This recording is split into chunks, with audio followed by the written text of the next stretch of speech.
Olá, sejam todos bem-vindos a mais um programa Bem Viver. E para hoje nós temos como tema as doenças sexualmente transmissíveis. E passo já a saudar o meu convidado, o Dr. Levoalo. Seja bem-vindo. Muito obrigado, estamos aqui presentes em toda a saúde das nossas comunidades. Doenças sexualmente transmissíveis, há muito que se diga. Muito, um capítulo muito grande.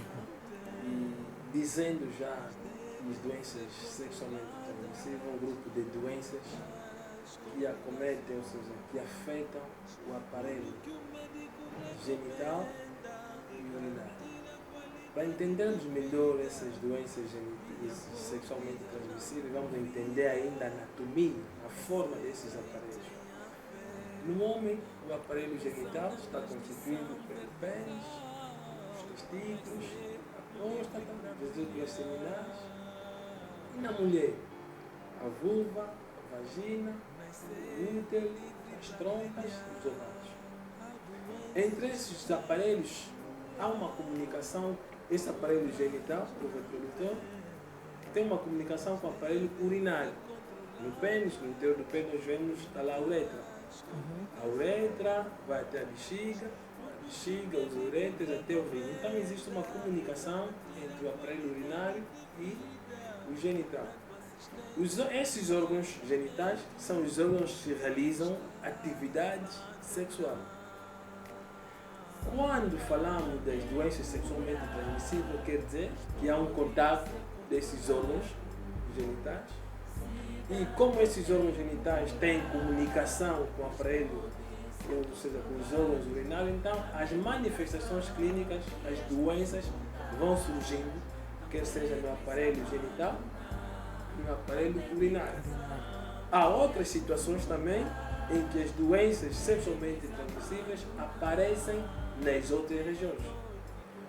Sabemos muito bem a diversidade, a procura do prazer, há sempre uma tendência de práticas sexuais, quer seja via oral, via anal, e até usos de objetos Sexuais, não é? Fantasias sexuais para atingir o seu prazer.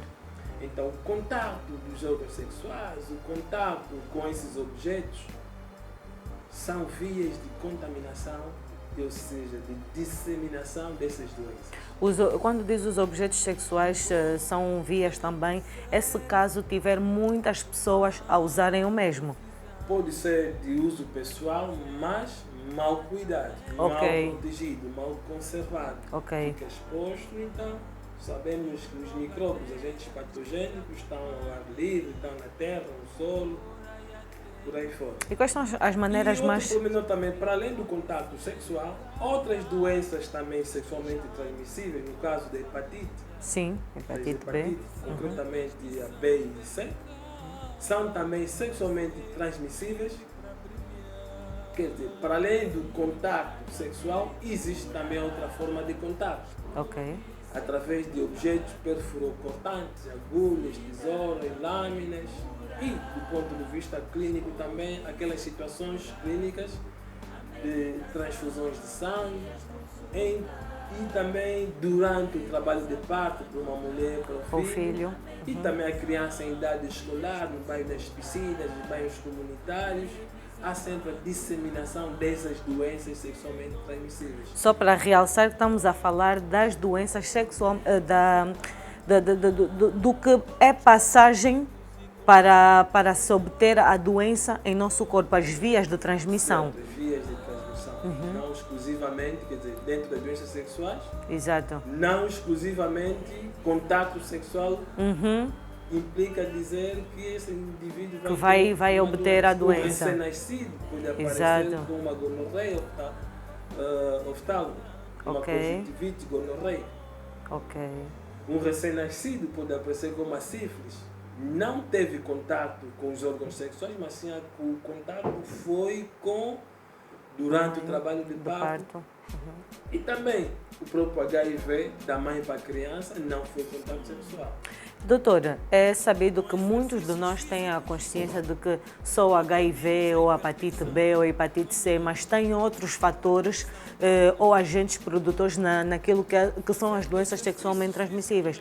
Temos o SIDA, temos a hepatite B e a C. Como diferenciar já agora a hepatite B da C? Temos a clamídia, tem muitas outras doenças. É um grupo grande de doenças e causados por um grupo grande também de agentes patológicos, ou seja, de micróbios, bichinhos que provocam doenças.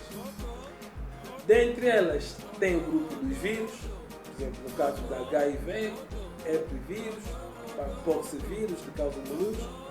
Tem também as bactérias, que também, por exemplo, no caso da gonorreia, a Neisseria gonorreae, também provoca doença. Temos no caso dos fungos, também provocam doenças sexualmente transmissíveis. E os protozoários, que também o contato, a aproximação, também provoca doenças.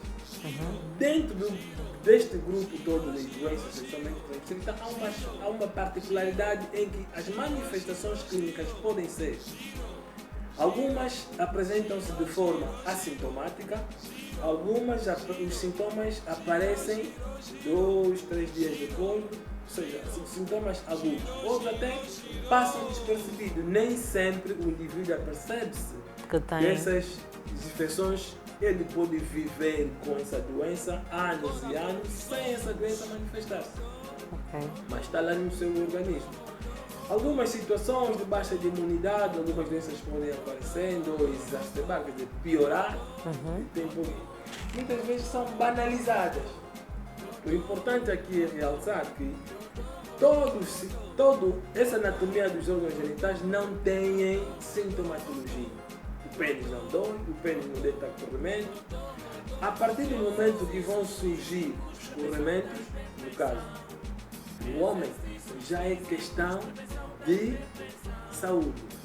Já tem envolvimento de uma doença sexualmente transmissível. É claro que na mulher o escorrimento tem os seus escorrimentos normais, mas pode ser derivado da água ou outras coisas, não é? A característica do escorrimento na mulher também difere muito e consegue diferenciar que estamos perante uma doença. Exato.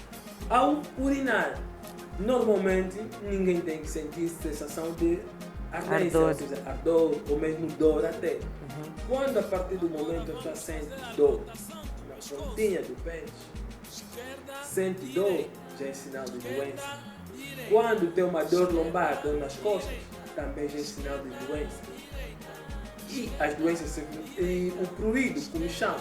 Comichão, muitas das vezes uma comichão tão incômodo, grande, que nem deixa mesmo dormir, até cria um preconceito no meio das pessoas. E que esses sintomas todos são sinais de doenças. E cada uma dessas doenças todas sexualmente tem características próprias. Para além desses sinais, desses sintomas, outras doenças sexualmente transmissíveis também apresentam-se como forma de alguns nódulos, algumas vegetações nos órgãos genitais, ou na cavidade oral, ou na margem do ano. Vegetação, algumas lesões verrucosas, também características das doenças sexualmente transmissíveis. As doenças sexualmente transmissíveis, doutor, podem ser causadas ou passadas por diferentes agentes? É possível que um indivíduo que tenha uma infecção, doença causada por fungo, está em associação, ou seja, combinada com outra por bactéria. Vamos imaginar no caso da sífilis, que a lesão inicial é uma úlcera, ou seja, uma ferida no pênis, uma ferida indolor, muitas vezes até passa despercebido dentro de 10 a 90 dias no tempo de incubação, e que se o indivíduo não prestar atenção, isso passa despercebido. No local desta ferida é já uma porta de entrada para outros micróbios. Quer dizer, não há uma integridade cutânea, não há uma integridade da pele, e por aquele orifício onde está a ferida, penetra outros tipos, pode penetrar bactéria, pode penetrar vírus, então há essa miscelânea em que o indivíduo pode apresentar 2 ou 3 doenças sexualmente transmissíveis ao mesmo tempo. Ok. Doutor, e o que é o HPV? Bem, HPV é uma doença também, é dentro dessas doenças Sexualmente transmissíveis. Doença viral, que é o papiloma vírus humano, a HPV, que vem das siglas em inglês, né? H Human Papilloma Virus. É também uma doença sexualmente transmissível e que muitas das vezes até é assintomática.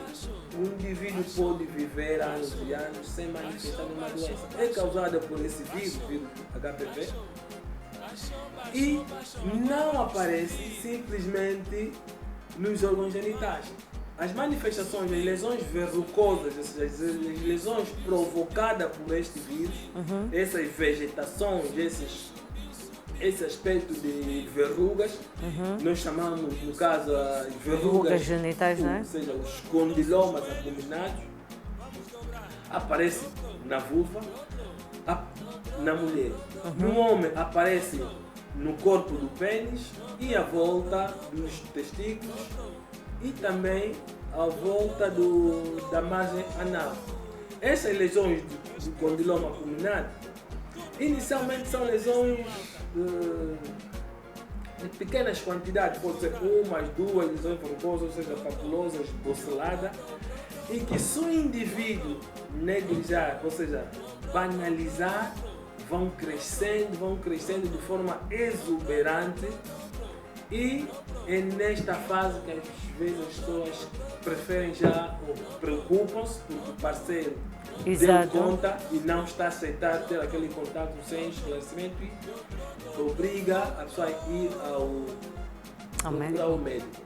É importante nós também levarmos em consideração que há fatores de risco que estão envolvidos no surgimento dessas doenças sexualmente transmissíveis. Normalmente, sabemos que a atividade sexual a partir dos 12 aos 35 anos de idade é a idade mais potente, onde está o jovem, na primeira idade, na adolescência, os jovens querem experimentar. Os jovens estão ansiosos, ouviram falar, mas querem testar. Então é nesta fase em que ocorre mais disseminação dessas doenças sexualmente transmissíveis. O próprio nível socioeconômico da população também está na base do surgimento dessas doenças sexualmente transmissíveis. Porque as pessoas vão atrás das necessidades. As pessoas vão trocar os prazeres de sexo por questões financeiras. Exato. Quer dizer, para além do nível socioeconômico, a própria educação pessoal, a educação sexual das pessoas, não há programas de educação sexual das pessoas. Acima de tudo, a promiscuidade dentro das nossas comunidades. Exato. É um fator de risco muito grande. E falando nisso, querem ter 2, 3 namorados, envolvem-se aqui, envolvem-se acolá, relações 5, 6 namoradas, não é? E nós africanos, que herdamos a raiz da poligamia, também não vamos esquecer. E gostamos de procriar, não é? E aí vem outras doenças. E falando nisso dos jovens, da sociedade angolana, há esse interesse, doutora, em os jovens quererem se preocupar mais em saber que não existe só o HIV/SIDA, mas outras doenças por dentro, as causas e a importância de fazer exames antes de se relacionarem? Bom, neste aspecto eu queria até felicitar alguns programas ao nível das instituições religiosas, em que há um ensinamento prenupcial, quer dizer, ensinamentos para noivos, onde tocam muito no assunto da educação sexual, e é nesse momento, algumas religiões, algumas igrejas, em que para contrair, ou seja, realizar um matrimônio dentro da igreja, eles exigem que o indivíduo tenha um acompanhamento, vão fazer as suas consultas médicas para saber do ponto de vista funcional como é que eles estão, se têm doenças sexualmente transmissíveis ou não. O outro porquê é do ponto de vista da própria educação das pessoas, em que pode não ter uma relação com a religião, mas os próprios pais têm o hábito de sentar com os filhos na fase da puberdade, na fase da adolescência e passar essas informações. O nosso Programa Nacional Saúde Pública, ao nível das instituições de saúde, de unidades sanitárias, tem em si uma área específica de segmento dessas doenças, mas não é suficiente que seja só os profissionais de saúde passar essas informações. Algumas escolas, embora assim lentamente, passam também informações, mas interesse pessoal dos jovens chegou a uma unidade sanitária ou procurou um profissional de saúde para entender, procurar informações sobre saúde, até no momento não vejo. Então, isso por quê? Porque nós também, nós os informados, somos conhecedores da matéria, devemos ter também uma política de dinamizar a educação, ou seja, a promoção da saúde sexual ao nível das escolas, ao nível das comunidades, ao nível das igrejas, por aí fora. Isto sim vai ajudar a divulgar mais essas informações e vai criar também um interesse nos jovens, porque quando nós, por exemplo, realizamos uma palestra sobre doenças sexualmente transmissíveis numa comunidade, numa praça, focando, ou seja, ilustrando as imagens, se alguém tiver algo parecido à doença, essa pessoa vai interessar-se, vai preocupar-se, vai procurar saber um profissional de saúde. Isso é fundamental. O doutor, no princípio, falava das diferentes maneiras de se passar as doenças sexualmente transmissíveis. Nós sabemos que não é só, vou utilizar o termo, né, o pênis e a vagina, tem a via oral, tem a via anal. Qual dessas vias, todas acabam por ser, né, por se propagar mais a doença, mas acredito que tem uma via que o vírus acaba por estar bem mais patente. Normalmente, esses estripes todos, esses agentes patológicos têm afinidade à mucosa, ou seja, aos órgãos que revestem, ao revestimento, ao tecido que reveste esses órgãos genitais. Quer dizer, ao nível dos órgãos genitais, ao nível do pênis, da vagina, do colo uterino, dos troncos, tudo por aí fora. Esses micróbios que causam essas doenças têm essa afinidade, mas isso não os inibe de apresentar, ou seja, provocar doença também noutras regiões. Exato. No caso, há manifestações de feridas na boca, herpes, não é? Herpes labial, herpes ao nível dos ânus, do ânus, da marginal, e que o contato, obviamente, foi o contato do agente com esta mucosa, neste local. Aí vão surgindo essas doenças nestes locais, vão manifestar, as feridas vão surgindo mesmo nestes locais e as pessoas procuram realizar a sua atividade sexual. E que, se nós olharmos muito bem a essência da educação sexual, os órgãos sexuais, os órgãos prediletos para atividades sexuais são os órgãos genitais. Quer dizer, vai a recomendação. Os outros órgãos, as outras cavidades, não são órgãos para atividade sexual. Aí sim deve-se evitar o uso desses órgãos, dessas cavidades, do ânus, da boca e até outros objetos para atividade sexual, senão as doenças sexuais vão aparecer ali. Certamente, quando vamos abordar essas doenças, tem os métodos de prevenção. Exato. Mas o que acontece? A quantidade de vírus, ou seja, de fungos, de micróbios que são depositados ao nível da vagina durante a atividade sexual rapidamente propaga-se. Pode ter uma propagação interna e externa. Pequenas vesículas, algumas secreções podem cair nos tecidos, nos lençóis, na roupa. E também por estes locais, nestes locais, quando não temos cuidado de higiene após o ato sexual, então há também disseminação dessas doenças, desses micróbios que caem nos tecidos, nos objetos, nos outros indivíduos em casa. Às vezes temos o hábito de lavar as roupas interiores conjuntamente com as roupas dos outros indivíduos que coabitamos na mesma casa. E isto não é aconselhável. Então, essa diversidade, esses cuidados todos, essas informações todas que os jovens devem conhecer, a juventude deve ter noção onde conseguir essas informações, procurando sempre profissionais de saúde, procurar sempre pessoas ligadas, capacitadas para explicar, para passar essas informações, para evitar tirar na consciência, desmitificar aquele hábito, aquela tendência de querer praticar o sexo daquela maneira que ele acha melhor. E sem ter conhecimento, né? Muitas das vezes até rola o certo tabu, não é?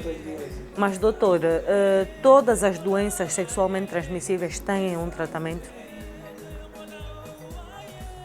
Falando da sífilis, falando da gonorreia, falando de tantas outras por ali, das doenças bacterianas, doenças fúngicas, por exemplo, as candidíase, mesmo os protozoários, até a própria, o fluido vaginal, o fluido uretral, clamídia, tem cura.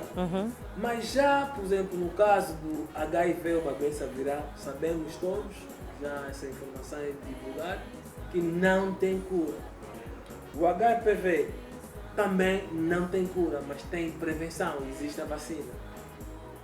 Então, tirando HPV, que não tem assim tratamento específico, cura específica, as restantes doenças têm tratamento.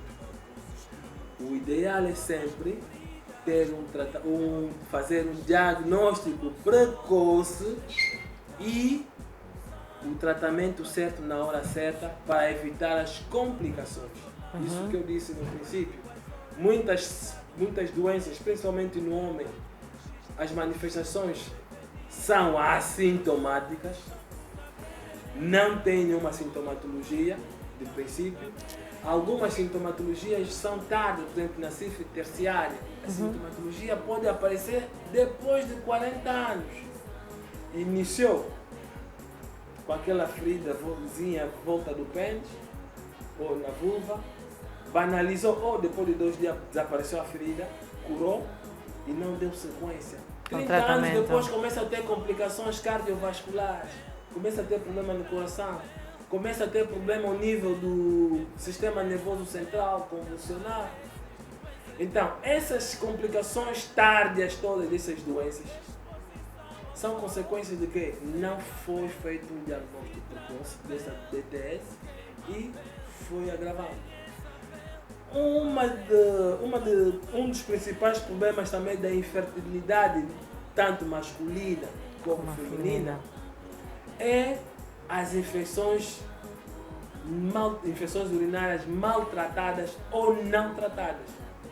Sabemos que raramente, praticamente a mulher só vai à consulta de ginecologia na altura em que está concebida, e é nessa altura em que é encaminhada para a consulta de segmento pré-natal e que é feito o rastreio das doenças sexualmente transmissíveis. Mas recomenda-se toda mulher jovem após a menarca, quer dizer, após o início da primeira menstruação, recomenda-se mesmo ir ao ginecologista, fazer o procedimento, de vez em quando, sempre que tiver aquelas manifestações todas que eu fui mencionando, sim. movimento estranho, às vezes a urinar vem mau cheiro, tem sempre comichão nos genitais, é preferencialmente ir ao médico, porque são causas, se estudamos as causas das infertilidades, tanto no homem e na mulher, são infecções urinárias, infecções genitourinarias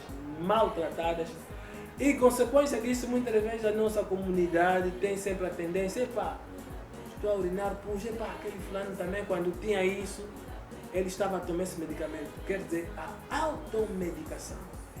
Doutor, é um fator de risco muito grande nesses casos de DTI. Doutor, falou da hepatite B e hepatite C. Qual é a diferença das duas?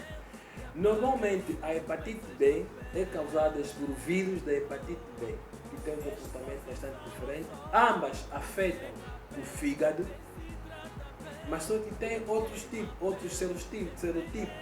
Quer dizer, é um tipo específico que é a hepatite B, que o vírus da hepatite B causa a hepatite B, e o serotipo C que causa o vírus da hepatite C. Ambas são sexualmente transmissíveis e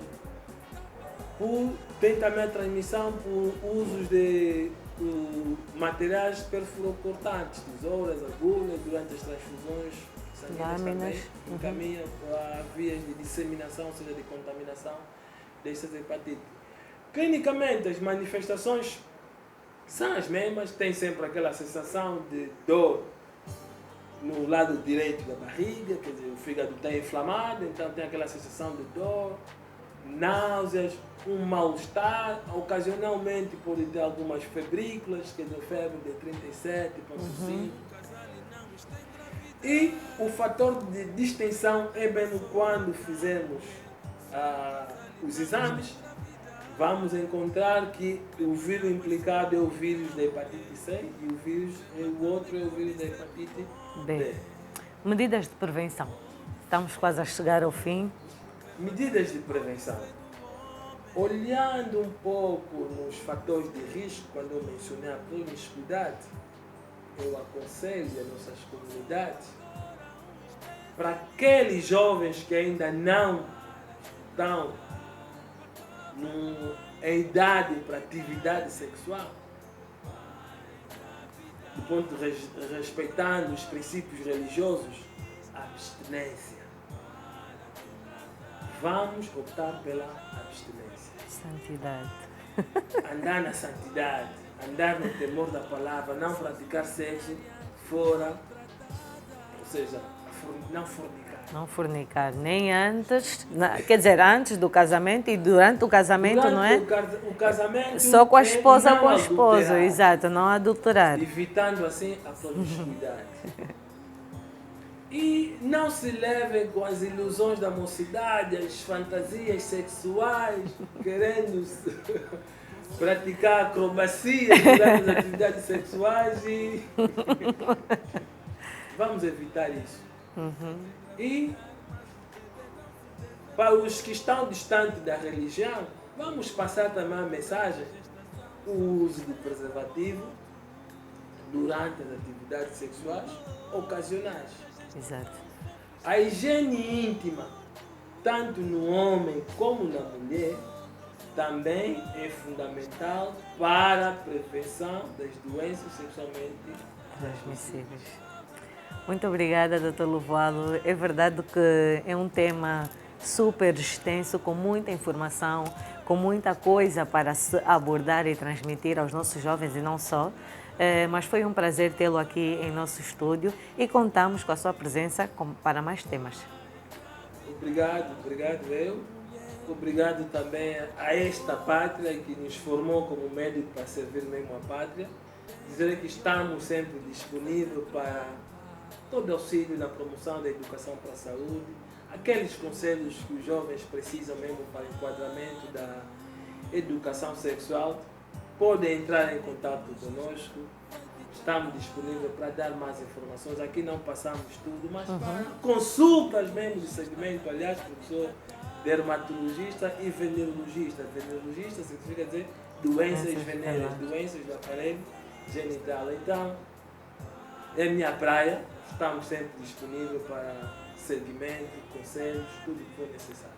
Muito obrigada. E a você que nos acompanhou, obrigada pela sua presença, sua companhia. Agradecer ao Restaurante Ten, que abriu as suas portas. E não se esqueça de subscrever ao canal Lifestyle em Português no Instagram e no YouTube. Até a próxima.